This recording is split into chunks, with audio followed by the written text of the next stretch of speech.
नमस्कार। चलिए आज एक मजेदार सफर पर निकलते हैं पृथ्वी की सतह को समझने के लिए। कभी सोचा है हमारी दुनिया में कहीं ऊंचे ऊंचे पहाड़ हैं तो कहीं बिल्कुल सपाट मैदान? ऐसा क्यों है? आज इसी को समझेंगे। तो आज हम क्या क्या देखने वाले हैं। सबसे पहले तो ये जानेंगे कि जमीन की ये अलग अलग शक्लें बनती कैसे हैं। फिर हम एक एक करके पहाड़ों, पठारों और मैदानों की दुनिया को एक्सप्लोर करेंगे। और आखिर में ये भी देखेंगे कि इन सबका हमारी जिंदगी पर क्या असर पड़ता है। तो चलिए शुरू करते हैं हमारे पहले टॉपिक से, पृथ्वी की गतिशील सतह। देखिए, एक बात समझना बहुत जरूरी है। हमारे पैरों के नीचे जो ये जमीन है ना, ये कभी शांत नहीं बैठती। ये लगातार धीरे धीरे ही सही बदल रही है। अगर हम अपनी पृथ्वी को देखें तो क्या कुछ नहीं है यहाँ। कहीं विशाल पहाड़ हैं, कहीं गहरी घाटियां, कहीं दूर दूर तक फैले मैदान, मतलब अनगिनत तरह के लैंडफॉर्म्स हैं। और सच कहूं तो यही वैरायटी तो हमारी पृथ्वी को इतना खूबसूरत और अनोखा बनाती है। तो अब सवाल ये उठता है कि भाई दुनिया में कुछ हिस्से इतने ऊंचे और नुकीले क्यों हैं और बाकी हिस्से एकदम फ्लैट? है ना कमाल का सवाल। और इसका जवाब छिपा है दो जबरदस्त ताकतों में जो लगातार हमारी धरती को शक्ल दे रही हैं। तो समझिए कि हमारी धरती के दो आर्किटेक्ट हैं। पहला है इंटरनल प्रोसेस, मतलब वो ताकत जो धरती के अंदर से काम करती है। ये जमीन को कहीं से ऊपर उठा देती है तो कहीं से नीचे धंसा देती है। और दूसरा है एक्सटर्नल प्रोसेस। इसमें हवा, पानी, बर्फ जैसी बाहरी ताकतें आती हैं। ये लगातार जमीन को घिसती रहती हैं, जिसे हम कहते हैं इरोजन। और फिर उस घिसी हुई मिट्टी पत्थर को कहीं और ले जाकर जमा कर देती हैं, जिसे कहते हैं डेपोजिशन। बस इन्हीं दो प्रक्रियाओं का खेल है सारा। तो चलिए अब बात करते हैं हमारे पहले और सबसे विशाल लैंडफॉर्म की, पहाड़ों की। सही में ये तो धरती के जायंट्स हैं। अच्छा, अब टेक्निकली एक पहाड़ होता क्या है? देखिए, ये जमीन का एक नेचुरल उभार होता है।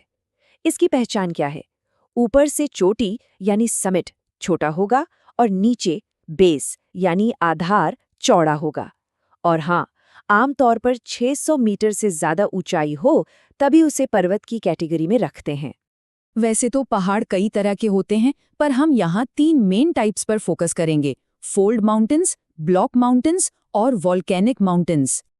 फोल्ड माउंटेन्स को समझना ना बहुत ही आसान है। जरा सोचिए, जैसे आप कागज के एक ढेर को दोनों तरफ से दबाते हैं तो बीच में वो कैसे मुड़कर ऊपर उठ जाता है।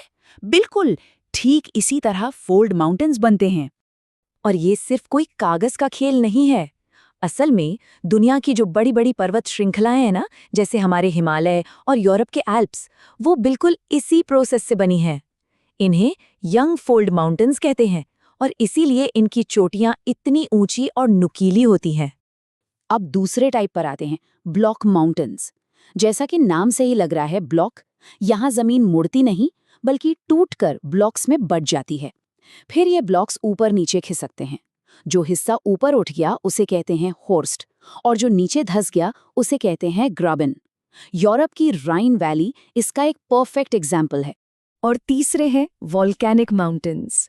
ये तो नाम से ही साफ है, ये ज्वालामुखी यानी वॉल्केनो के फटने से बनते हैं। जब लावा, राख और दूसरी चीजें धरती के अंदर से निकलकर एक जगह जमा होती रहती हैं, परत दर परत, तो एक कोन शेप का पहाड़ बन जाता है। जापान का माउंट फुजियामा इसका एक बहुत ही फेमस उदाहरण है। तो अब सवाल आता है कि ये पहाड़ हमारे लिए जरूरी क्यों है? देखिए, ये सिर्फ जमीन के ऊंचे टुकड़े नहीं हैं, ये पानी के स्टोर हाउस हैं, क्योंकि यहीं ग्लेशियर होते हैं। हमारी ज्यादातर नदियां इन्हीं से निकलती हैं। यहाँ तरह तरह के पेड़ पौधे और जीव जंतु मिलते हैं। और हाँ, टूरिज्म और एडवेंचर स्पोर्ट्स के लिए तो ये बेस्ट जगह है ही। चलिए पहाड़ों की ऊंचाइयों से थोड़ा नीचे उतरते हैं और अब बात करते हैं पठारों की, यानी प्लेटोस की। इन्हें धरती का टेबल लैंड भी कहते हैं। और क्यों, ये अभी पता चल जाएगा। तो पठार क्या है? ये एक ऊंची लेकिन ऊपर से सपाट जमीन होती है, मतलब बिल्कुल एक टेबल की तरह जो आसपास की जमीन से ऊंचा हो। इसीलिए तो इसे टेबल लैंड कहते हैं। हमारे भारत का डेक्कन प्लाटो दुनिया के सबसे पुराने पठारों में से एक है। और ये पठार हमारे लिए बहुत कीमती हैं। क्यों? क्योंकि ये खनिजों का खजाना होते हैं। सोना, हीरा, लोहा, बहुत कुछ यहाँ मिलता है। कई पठारों में खूबसूरत झरने भी होते हैं।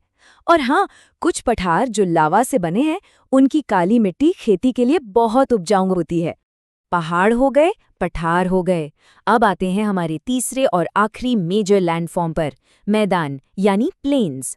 और ये वो जगह हैं जिन्हें सभ्यताओं का पालना कहा जाता है, जहाँ इंसान सबसे ज्यादा बसे हैं। तो मैदान बनते कैसे हैं? इन्हें ज्यादातर नदियां बनाती हैं। जब नदियां पहाड़ों से उतरती हैं तो अपने साथ ढेर सारी मिट्टी, रेत और गाद लेकर आती हैं और इसे अपने किनारों पर बिछाती चली जाती हैं। इसी जमाव से बनते हैं बड़े बड़े, एकदम सपाट और बहुत ही उपजाऊ मैदान। अब जरा सोचिए, जहाँ जमीन उपजाऊ हो और एकदम फ्लैट भी हो, तो वहाँ क्या होगा? खेती करना आसान, घर बनाना आसान, सड़कें बनाना आसान। बस यही वजह है कि दुनिया की सबसे ज्यादा आबादी आपको मैदानों में ही मिलेगी। तो अब तक हमने तीनों को अलग अलग समझ लिया, पहाड़, पठार और मैदान।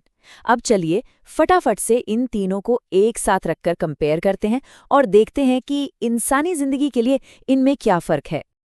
इस टेबल को देखिए, ये सब कुछ एक बार में साफ कर देती है। पहाड़ ऊंचे हैं, ढलान वाले हैं, तो आबादी कम है। वहीं मैदान एकदम समतल और खेती के लिए बढ़िया है, तो आबादी सबसे घनी है। और पठार, वो बीच में आते हैं, ऊंचे तो है पर सपाट भी, इसलिए यहाँ आबादी मध्यम होती है और ये मिनरल्स के लिए ज्यादा जाने जाते हैं।